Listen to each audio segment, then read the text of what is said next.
Hello world! So in my last video, a lot of people sent me a lot of loving and encouraging messages, and I appreciate each and every one of them. And I want to mention this one particular comment that touched my heart so much. And honestly, it's not an overstatement to say at all that it's one of the best things that anyone has ever said to me. So thank you so much, and I will always keep in mind that there is someone out there watching me and cheering for me. And I decided to make another video, and this time it's about language. I speak 3 languages. 한국어가 제 모국어고요. I speak very fluent English. 我会说中文说得还不错. 많은 사람들이 제게 이렇게 말합니다. Your English is phenomenal. I thought you're like Korean American. 你的中文很棒啊，你真的只学半年吗? Always followed by the question of 어떻게, 怎么, how I learned language. The thing is, there are already tons of specific and practical tips on language learning out there. So in this video, I want to share with you my own unique, fun, adventurous house on learning a language that will spice up not only your learning routine but also your life. 1. Have a strong enough why. As Viktor Frankl has famously said, those who have a why to live can bear with almost any house. And I believe it's the same with language. Because a lot of people make up their mind to study a foreign language, but it's a totally different thing to put that into practice and keep that enthusiasm going day after day, week after week, year after year. But if you have a strong, good enough why, lifetime motivation is not a problem anymore. So what is a good, strong enough why? To be straightforward, it is because it makes me feel so good and happy. And as broad as it sounds, let me give you my own example. So the very first time I started learning English goes way back into when I was in 2nd grade, and it wasn't out of my own will. I studied English every day because my mom literally forced me to, because she wanted me to be a studious child and get good grade, and I had no choice but to obey because I didn't want to let her down. It's sort of an Asian thing. But anyways, back then, my only motive was to get a good grade in standardized tests and ultimately please my mom and impress my classmates and teachers. And if your motive is focused on something external, like getting good grades or impressing other people, then it will take you to a certain level because you worked hard, but you can never go beyond that. Now my English is way better than back then, and it's because my why has changed. My why on learning English or Chinese has changed.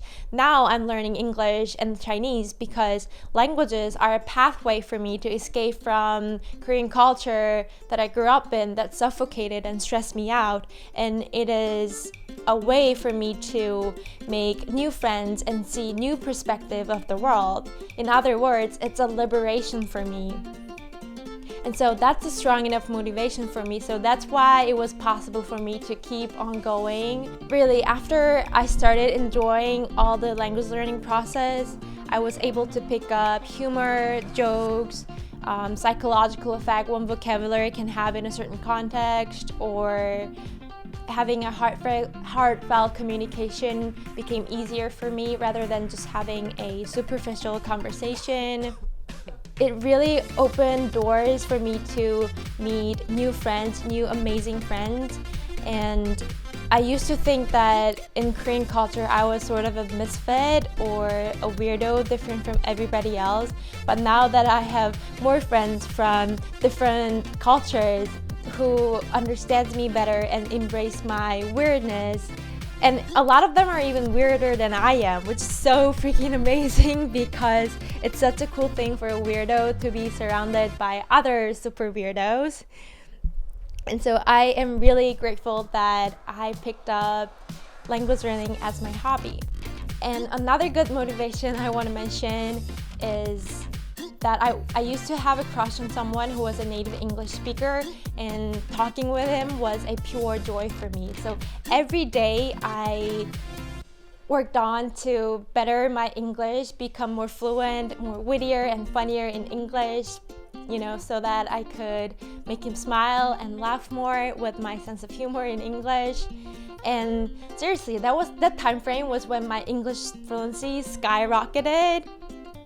And although it is heartbreaking that someone that you like doesn't like you back, it's best not to blame that person, or worse yet, yourself, and instead embrace that emotion and consider it a sign from the universe that it wants you to redirect it into a more beautiful, powerful thing, such as becoming a better person, or in my case, bettering my language skill. So it worked. Second, go talk to a stranger. I know it sounds weird, but once you get used to it, you realize that people actually appreciate that sort of surprise from other strangers. And they will welcome you if you tell them that you're enthusiastic about their culture and their language. And all our friends were once strangers too, right? And everything starts at some point, somewhere in our life. So don't wait for life to happen to you, go make it happen. Don't wait for other people to talk to you, go talk to them first.